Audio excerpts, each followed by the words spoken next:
Hey guys, Joe here, and in today's video we are taking a look at a pretty cool 1968 ERMA ET22.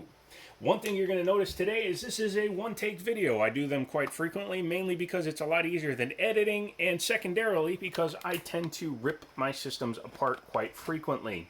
If you're into electronics, you'll be wanting to watch the next video I have coming out after this one because I'll be explaining that and all the other computers that were in the previous pickup video, which you can see up here. It was the last one before this one.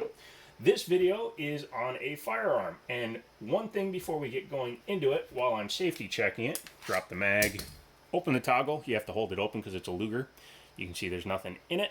But as I was saying, one thing I wanted to ask you guys is, would you contribute to Patreon if it allowed you to have content that you can't, well, I can't put up on YouTube without risking the channel?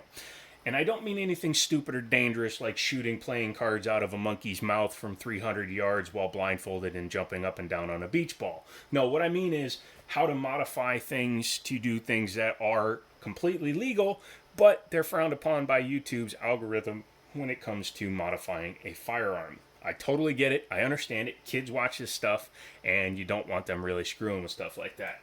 So what I'm thinking is we have a Patreon, and through the Patreon, for an entire $1 or $2 or whatever you want to donate, we'll have a playlist of videos that you can access only if you pay to get into the Patreon, so proving you're 18 plus, which will allow you to also ask me to do things, and as long as I can do them safely and correctly, we can put those up, as well as some other videos, and we can use those funds to purchase things for the videos and all that good stuff. I know it's a little bit of a PBS style opening to this video, but there's a couple of reasons for it, and we'll get into those as we talk about this. Last plug before we get going, Liberty Arms. They let me borrow firearms a lot. Just like this one, this is something I never would have even put into my greasy little mitts had it not come into the store. So if you're in Harrisonburg, Virginia, and you want to check them out, say that I sent you, Google it. I can't link them, part of that whole demonetization crap, and give them a call. Say, hey, look, I'm interested in asking you some questions. Can I come in? All that good stuff. Go in, put your hands on some stuff. Inventory's light, pandemic, all that good stuff, and find something that works for you. They're good people. They take the time to answer your questions, and it's well worth your time if you're in the area. Additionally, you can transfer into their store, and it's cheaper than most pawn shops or other FFL locations in the area. So Liberty Arms, thank you very much, and let's dive into this. This is a transferred in pistol, which means it is not the store's. It is going to its new owner tomorrow, so today I get to make a video on it. This is the ERMA ET22. This is an actual German pistol. As you can see, the safety is in German. Beschert, I can't say that correctly, is safe. When it's up, it's safe. When it's down, when it's down, it's safe. When it's up, it's in fire. The red dot is unfortunately gone, either through age or it came out or it was picked out. Not 100% sure. But as you can see, this is an extremely long-barreled 22 long rifle pistol. It's an 11 3/4 inch barrel. That is quite long. It will allow a 22 long rifle to get up to a decent velocity. It's an all-steel pistol, being an older manufactured pistol, and it is obviously chambered in 22 long rifle. ERMA is actually known for making some really nice 22 conversions, as well as 22 target style pistols like this one. They make one with a standard Luger length barrel. They make ones that look like SIG 210s. They make a few different pistols, and they have been around for a really long time. They actually made the, I think the SG-44 in World War II, as well as another machine gun. And after World War II, they worked on M1 carbines, doing 22 conversions for those as well. So they are very familiar with 22s and this style of technology. This particular design with the 11 3/4 inch barrel was manufactured from 1967 to 1969, so it did not have a very long production run. Makes it very hard to find. I looked online at a couple of sites that normally have them. Nobody said exactly what they're going for. A standard length barrel version of the gun is going currently for $495 with 12 bids and 2 days left. The Target version, the newer style looking pistol with the compensator and stuff like that, are in the $800 to $900 range. This one's probably in the $400 to $700 range, just to be safe. This particular example, I do believe, does not function. Looking in the barrel, you can see there is something in there, and I'm not going in after it, not my gun. And when you cycle it, toggle action, Lugers have a toggle action, with or without the magazine, you can lock it back. That's how you charge the handle on a Luger. But even when it's charged and it's on fire,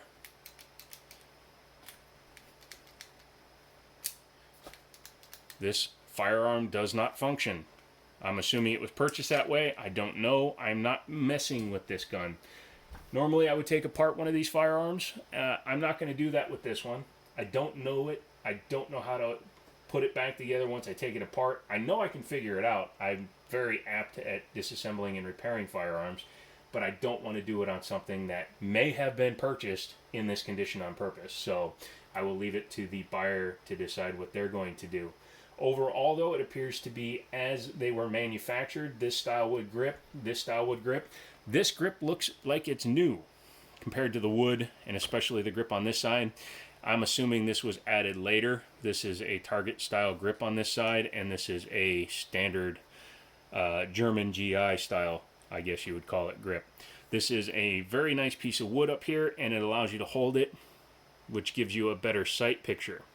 One different thing about Lugers is, especially like this one or the carbine version, which has a rifle buttstock manufactured by a different company, but this is what it's kind of imitating. The sight is in front of the action because the action on a Luger rotates the entire top part of the gun. And it's really distracting to have a sight way back here. Now you will see that they cut the toggle in order to make sight acquisition easier, but they didn't put the sight back here. Very few guns will have a moving sight like that. The Webley, the revolver, the one that's chambered in 45 or 455 Webley, has a sight that actually holds the cylinder in place, but it doesn't move until you open the cylinder. So yeah, obviously it wouldn't make sense to have a sight right there, so they put it here. It is adjustable, so you can adjust it for your distance, your elevation. That way you can shoot at longer distances, which a almost 12-inch barrel will allow you to do. The front sight, as you can see, it's quite tall, again, to clear all the mechanisms that take up the top of the gun. Is kind of hard to pick up.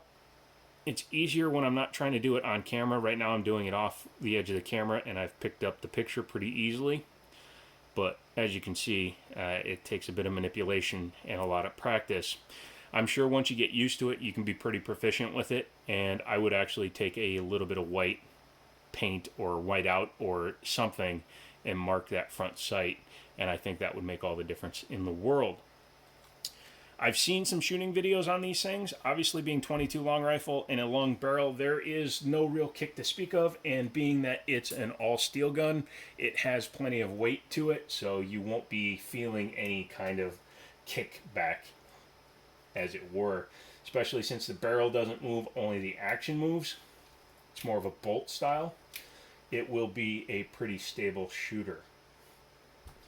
That's about it. Let me know if you guys have ever shot one, if you own one, if you're in the Harrisonburg, Virginia area and you're willing to let me borrow your ERMA ET22 to maybe film a video on it, I'd be honored. Or if you'd like to even just come with me to the range, although quite frankly I don't invite strangers to the range with me, but you know, if you're cool, you never know. That's about it. Use the links in the description below. You'll help the channel grow. Again, answer the question, would you become a Patreon if you got to see videos that are kind of frowned upon here on YouTube? Nothing illegal, nothing dangerous, just stuff that kind of is frowned upon on YouTube. And then we will discuss that in the future. Otherwise, I am done. I am out of here. This needs to go back so that the new owner can acquire it and have his fun with it. I will talk to you guys later. I have a few more videos in the works. As soon as I get that computer all put together, parts will be here in a day or two, and then I can start assembling it. I'll be making videos on that, and then I will get it all edited and prettified. Plus, we have the range shooting video of the 43X that I still need to go through and edit. Although, now that I'm thinking, I may have deleted it. Don't quote me, but I may have. Because Joe. Yeah, I'm out of here. I'll talk to you guys later. And, as always, I'll talk to you later. He said that twice.